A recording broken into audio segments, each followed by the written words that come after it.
I remember reading a story about a guy who walked 7 miles to get a beer. Now, I don't even know whether Qatar is 7 miles wide. Where they got that story from, I will never know. Because to walk 7 miles in that heat in Doha, you would probably die. And allegedly, this guy walked 7 miles to find somewhere to have a beer.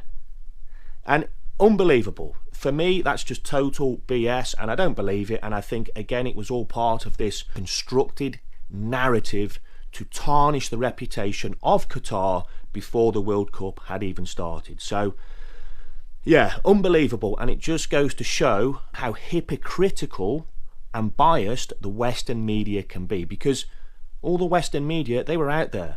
They were staying in 5-star hotels. They were flown out there business class, Qatar Airways. They were getting a free holiday out of it and getting paid nicely. So to then sit there on TV and make the accusations and statements that they made, for me, was completely hypocritical.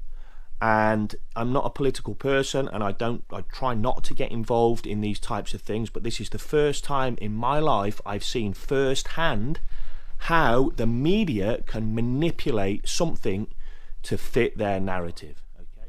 So again, I think it was unfair criticism, and the media had gone out of their way really to find people that had perhaps had a bad experience, because I didn't see any of that. Qatari people who I actually found to be very friendly. So I was very lucky that I had two or three occasions where I was able to sit down and talk with local Qataris.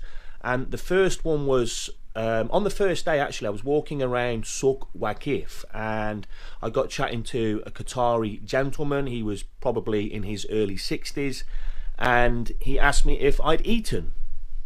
And at that point I hadn't, so he invited me for dinner in a local restaurant. We went to the restaurant, we sat down, we had dinner, we had really interesting conversation. We were talking about Qatar and the UK and lots of different things.